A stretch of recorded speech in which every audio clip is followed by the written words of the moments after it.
Hello, dear friend. We will discuss this question, which is based on the time and the thickness of the ice layer.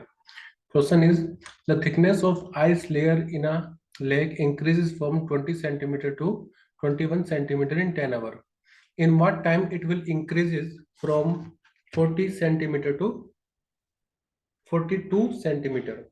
एक झील में बर्फ की परत की मोटाई 10 घंटे में 20 से बढ़कर 21 सेंटीमीटर हो रही है। यह 40 से 42 कितने समय में लगेगी या हो जाएगी, वो बताना है।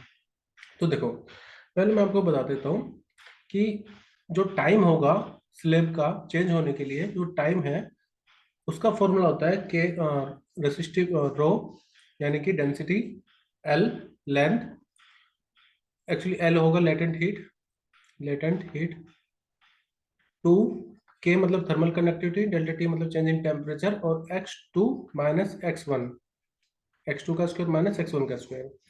टी क्या है? टी है टाइम, और x क्या है? वो है थिकनेस। ठीक है, तो अगर हम यहाँ पर देखो, यहाँ पर सिर्फ क्या चीज दे रखी है? टाइम दे रखा है और थिकनेस जो है वो दे रखी है। तो अगर मुझे बाद में टाइम निकालना है जब थिकनेस 40 से 42 आ रही है, तो आप बस ये देख लो, इसको तो छोड़ो, बस ये देख लो जो टाइम है वो थिकनेस पे कैसे डिपेंड कर रहा है। तो वो थिकनेस के डिफरेंस के स्क्वायर पर डिपेंड कर रहा है। जो टाइम है वो किस पर डिपेंड कर रहा है? जो स्क्वायर है किसका? थिकनेस का। ठीक है, स्क्वायर स्क्वायर लेकर के उसका डिफरेंस आपको लेना पड़ेगा। तो x2 का स्क्वायर माइनस x1 के स्क्वायर पर डिपेंड कर रहा है। मतलब मैं कह सकता हूँ कि जो t1 रहा होगा, मतलब पहले वाला समय जो कि हमें 10 घंटे दिया हुआ है, वो बराबर होगा कोई भी कांस्टेंट k मान लो। ठीक है, x2 का स्क्वायर, तो वो 21 से 40 हो रहा है, तो मैं बाद वाले को x2 मानूंगा, तो 21 का स्क्वायर माइनस 20 का स्क्वायर। ठीक है, अब जो T2 होगा वो होगा, मुझे नहीं पता, वही तो निकालना है।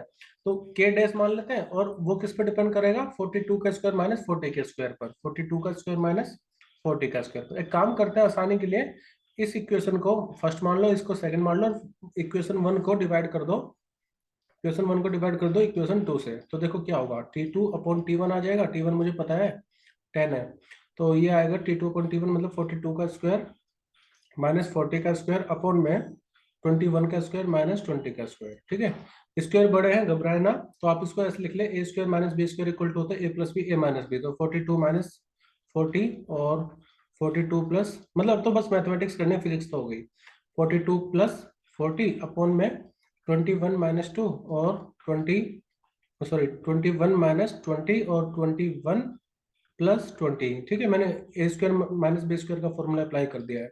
यहाँ पर बचेगा 2, ये हो जाएगा 82 अपॉन में 21 में से 20 जाएगा, तो ये बचेगा 1, और 21 प्लस 20 तो हो जाएगा 41। ठीक है, तो जब आप इसको सोल्व करोगे तो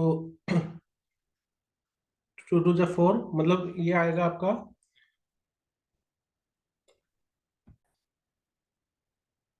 ये आएगा 42 अपॉन T1 की वैल्यू कितनी है? 10। तो T2 इक्वल टू कितना होगा? 4 इंटू में 10 यानी कि 40 आवर्स, तो 40 घंटे इसको लगेंगे। तो बस आपका मेन पॉइंट क्या है कि टाइम जो है वो कैसे डिपेंड कर रहा है उसके थिकनेस पे, तो वो डिपेंड करता है x2 का स्क्वायर माइनस x1 का स्क्वायर। आप बस ये याद रखें तो भी बहुत है, इस पर बेस्ड काफी बार क्वेश्चन आ चुके हैं।